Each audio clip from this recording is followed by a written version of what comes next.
Bonjour et bienvenue à Hong Kong, à Kowloon Bay exactement, c'est à l'est de Kowloon, donc du territoire de Hong Kong et non pas sur l'île de Hong Kong. Donc là, dans ce quartier-là, il y a beaucoup de garages, plutôt de préparateurs. Donc ici, on a des préparateurs pour les voitures japonaises.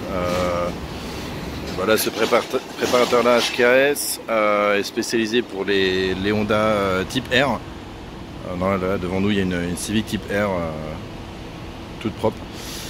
Et voilà, et à côté, on a un garage spécialisé pour les Nissan GT-R.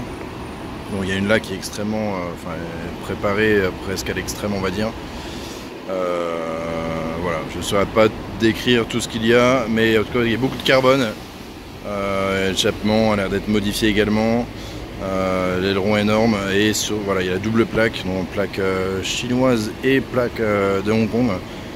Donc la plaque chinoise, pour l'avoir, il faut par sa société, en fait, il faut avoir des investissements dans la province du Guangdong, donc là où il y a la ville de Canton, Shenzhen, Dongguan, etc. Et quand on a l'autorisation d'avoir cette plaque-là chinoise, ça coûte à peu près 1 million de Hong Kong dollars, donc c'est à peu près 100 000 euros. C'est pas rien. En tout cas, ça leur permet de passer la frontière, d'aller en Chine, de revenir, etc. Sinon, avec la plaque hongkongaise seule, comme là-bas, on n'a pas le droit. C'est seulement Hong Kong. Donc voilà, il a aussi personnalisé sa plaque de Hong Kong avec IVSI. Et pour obtenir une plaque personnalisée, donc si elle n'existe pas déjà sur le marché, on va dire, il faut faire une demande, donc l'équivalent du ministère des Transports, et en fait cette requête là elle passe aux enchères, donc on peut pas seulement dire voilà je veux mon immatriculation avec mes initiales et ma date de naissance ou autre chose et payer. Non, il faut que ça passe aux enchères.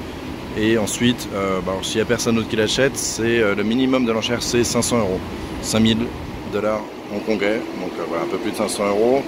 Et puis bien sûr, ça peut monter si d'autres personnes sont intéressées. Voilà, il y a une autre Nissan GT-R en préparation. C'est bruyant. Et donc voilà, il y a une autre Nissan GT-R, on va attendre qu'il la démarre. Donc voilà.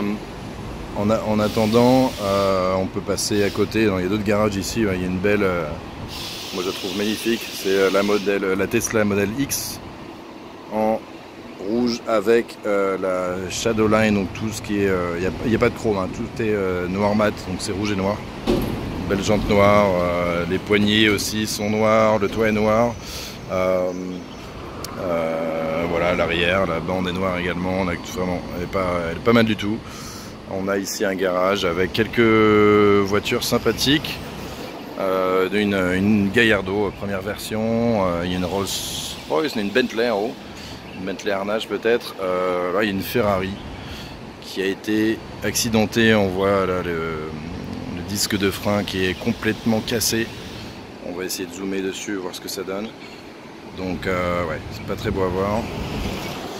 On va passer de l'autre côté. Là il y a une Golf R.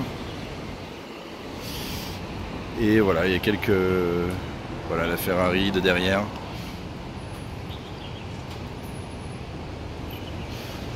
Une Jaguar à côté. Voilà, quelques véhicules abîmés, accidentés ici. Une Porsche Panamera 4S au fond, Tesla derrière, une vieille Toyota MR2 GTS, la blanche là. Et voilà, on va retourner voir les Nissan GT-R. Donc là, on a fait un peu le tour du quartier. Il y a quelques caisses et il y a une vieux ML. Et regardez ce qu'on voit au fond là-bas. Qu'est-ce que c'est? Il y a une McLaren Senna. En fait, il y en a deux. Regardez au fond, il y en a deux. Oups, marche dans l'eau. Il y avait deux McLaren Senna en préparation. C'est fou quand même. C'est pas le genre de voiture qu'on peut voir partout. Même à Hong Kong, hein, on en voit quand même. J'en ai jamais vu rouler encore. Mais là, dans le garage, les deux sont au même endroit. Et voilà. en préparation. Donc là en fait on a aussi là c'est un garage, alors c'est pas un garage, c'est un testing center. Donc ils doivent, je pense, fournir des rapports de test, certainement pour les voitures qui sont des voitures d'occasion, où voilà, ils doivent faire toute une batterie de tests, tout ce qu'on veut. Là une Mini John Cooper Works avec une vieille Mazda MX-5 derrière, très sympa la Mazda.